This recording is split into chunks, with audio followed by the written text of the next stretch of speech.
bem-vindos à aula de Desenho Arquitetônico e Noções de Construção Civil. Eu sou a professora Aline Marques. Projetos de residência. Vamos falar um pouquinho sobre algumas classificações, tá? Residências isoladas, cada uma no seu terreno, cada uma no seu lote, não tem mistério, né? Tá? Então a casinha aqui, sozinha, uma casinha bem básica, bem simples, minha casa, minha vida. Residências geminadas. Meus alunos do CETEPS, corretores formados no CETEPS, todos sabem que não é casa germinada, é geminada, tá? Lembra de gêmeas que não tem erro. Ah, o meu cliente falou germinada. Não tem problema, deixa passar, não vai corrigir seu cliente. Deixa, o cliente sempre tem razão. Deixa ele pensar que é germinada. Só se você tiver intimidade, você dá um toquinho, então é geminada. Mas você já sabe, não pode falar que não sabe.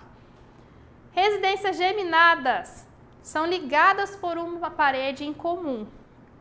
Por exemplo, um grande exemplo que acho que todo mundo conhece, o Village Paraty, que é aquele complexo gigante com não sei nem quantas casas tem lá, lá é geminada. É uma casa coladinha na outra. É quando a casa ela compartilha a mesma parede. O que normalmente acontece, infelizmente, não deveria. Quando você fala para o seu cliente que a casa é geminada, o que ele pensa? Eu vou escutar tudo que acontece no meu vizinho e o meu vizinho vai escutar tudo que acontece na minha casa. Se eu der descarga de madrugada, eu vou acordar todo mundo. Infelizmente, tem imóveis que são assim. O correto é ser feito um isolamento acústico, só que aí demanda dinheiro, né?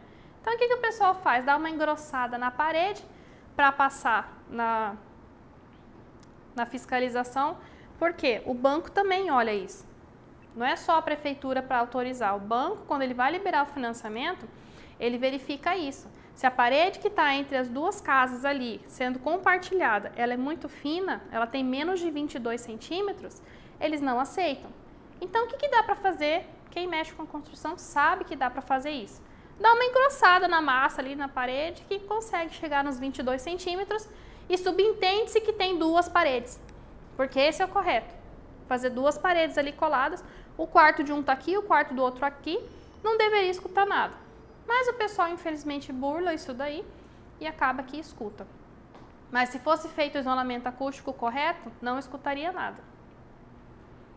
Importante para a nossa prova também, tá? Residências geminadas. Bem tranquilo. Então aqui as duas residências têm a parede em comum. A parede do meu quarto dá para a garagem do vizinho.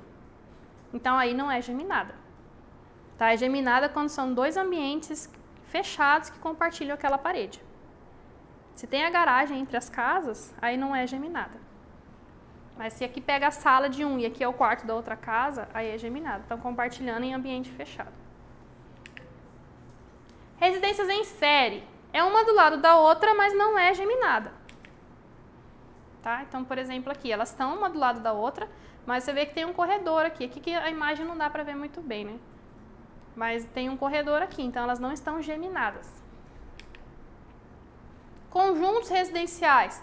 Tem mais de 20 unidades, tem horizontais, tem verticais. E o que estamos fazendo bastante? Esses conjuntos, esses complexos, né? Que tem toda a área comum aqui, que tem várias coisas para interter os moradores, que às vezes nem precisa sair de casa para resolver certas coisas. Para ir num parque não precisa, tem piscina, tem bastante... Não é bastante árvores. Aquilo que o arquiteto faz. Paisagismo, exatamente. Bastante paisagismo ali, bem agradável, que a pessoa não vê a necessidade de sair de casa para fazer isso. Mas o pessoal sempre sai para fazer uma corrida e tudo mais. Mas tem tudo ali dentro do condomínio. Fundação e estrutura. Isso aqui é bem técnico, tá? Então eu não vou entrar muito nessa parte aqui. Vou dar uma comentada por cima e falar um pouquinho do que vai ser mais cobrado de vocês aí quando forem profissionais habilitados, trabalhando aí como autônomos e tudo mais. Fundação, ela evita que a obra afunde. tá? Por ação do peso próprio ou alguma coisa adicional ali que colocou. O que eu quero falar para vocês sobre fundação? Toma cuidado com trinca. Eu já vi pessoas com casa, não é essa casa, essa aqui eu peguei da internet, mas eu já vi pessoas com casa nessa situação que o cara põe para alugar. E aí isso aqui, quando tem esse tipo de trinca, na horizontal é problema de fundação. A casa está afundando. Sabe aquela casa que está com essa trinca horizontal? Ela está com as portas, começaram a emperrar porque está afundando. E dependendo da situação do imóvel, ele pode estar condenado. Não dá nem para arrumar. Ou para arrumar é caro, porque tem que reforçar a fundação, reforçar a estrutura. E aí você vai lá e pega um imóvel desse para administrar? Pega um imóvel desse para vender para a pessoa morar? Ah, é diferente, a gente colocou lá no contrato que vai ser para demolição, ele vai aproveitar o terreno. Em algum lugar está escrito isso. Não, ok, tudo bem, está claro que a pessoa não está comprando para morar, está comprando só pelo terreno e vai demolir a casa. Normalmente acontece muito da casa estar tão deteriorada, às vezes nessa situação, que o cara só pede o valor do terreno. Ele nem coloca valor de construção nenhuma porque a casa não vale. Mas se você for alugar, é extremamente perigoso. Isso aqui corre risco de vida. Porque se a casa cai, se a casa desmorona, morre alguém lá dentro, você imagina a dor de cabeça para todo mundo que está envolvido no negócio. Tá? Então, corre disso aqui. Não mexe com o imóvel nessa situação aqui porque é só dor de cabeça para você. Estrutura.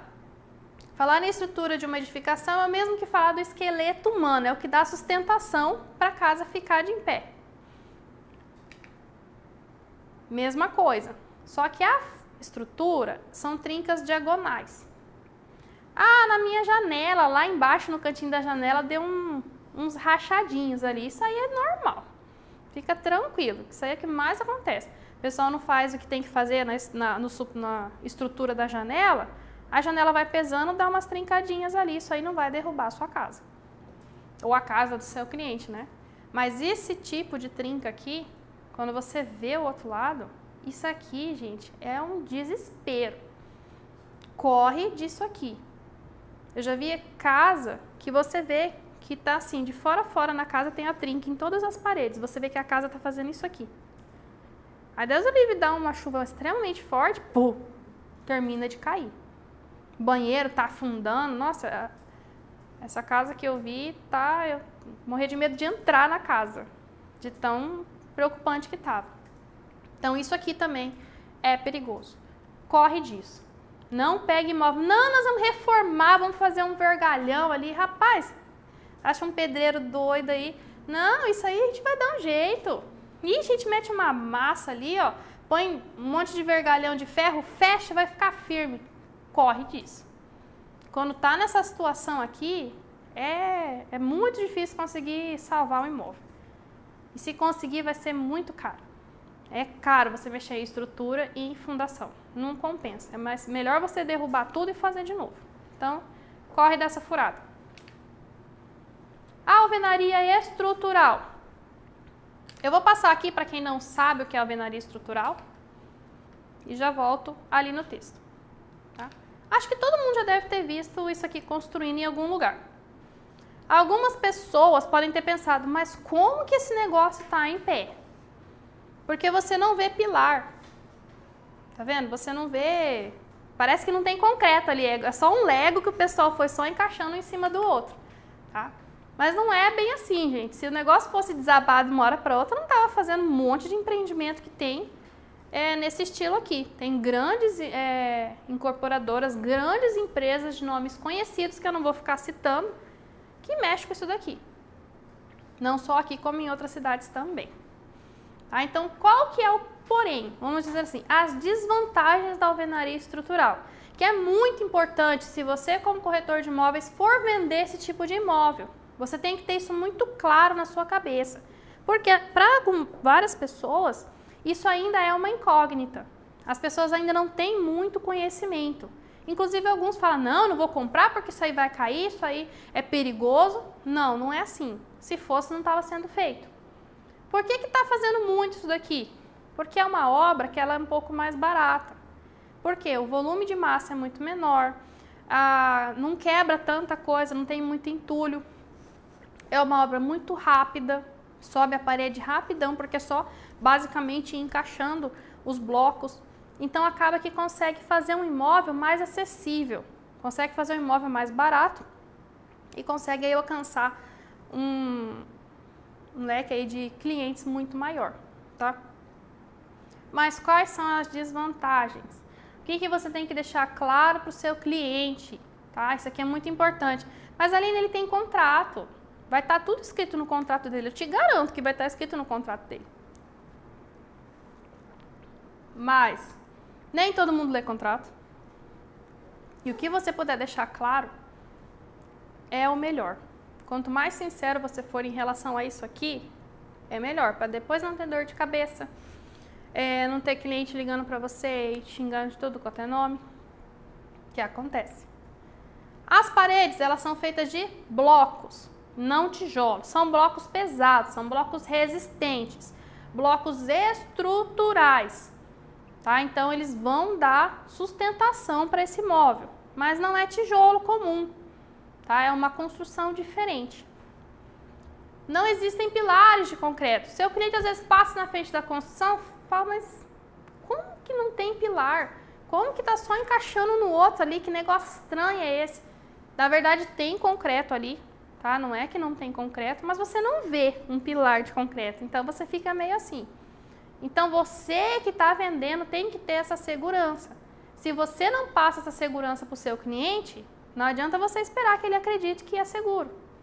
Então vocês têm que ter essa consciência que esse tipo de imóvel é seguro sim. Você tem que passar essa segurança. Mas o seu cliente não vai poder ficar mexendo nas paredes do apartamento.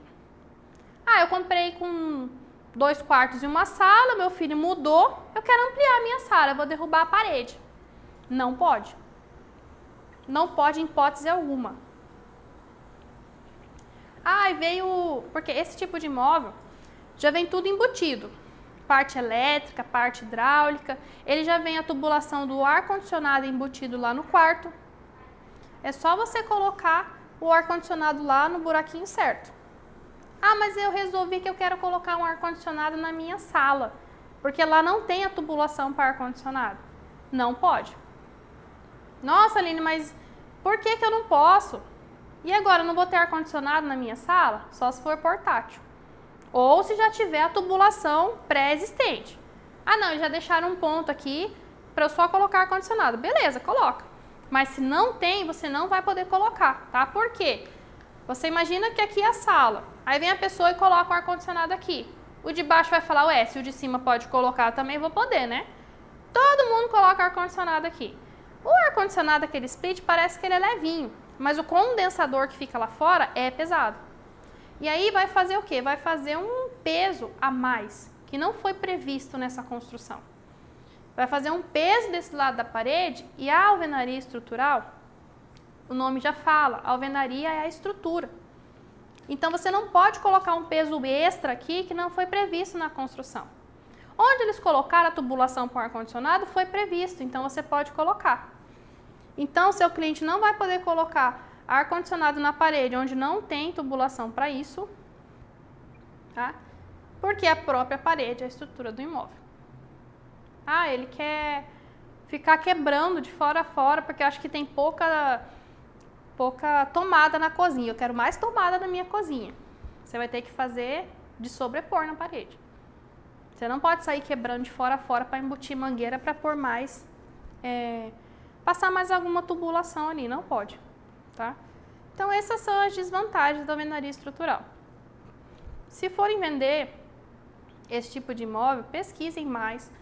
Tenham conhecimento do que vocês estão vendendo, porque o cliente vai perguntar. Tem alguns imóveis que tem uma placa na frente. Este condomínio é de alvenaria estrutural. Aqui não pode isso, não pode isso, não pode aquilo. De tão sério que é isso aqui. A pessoa realmente não pode.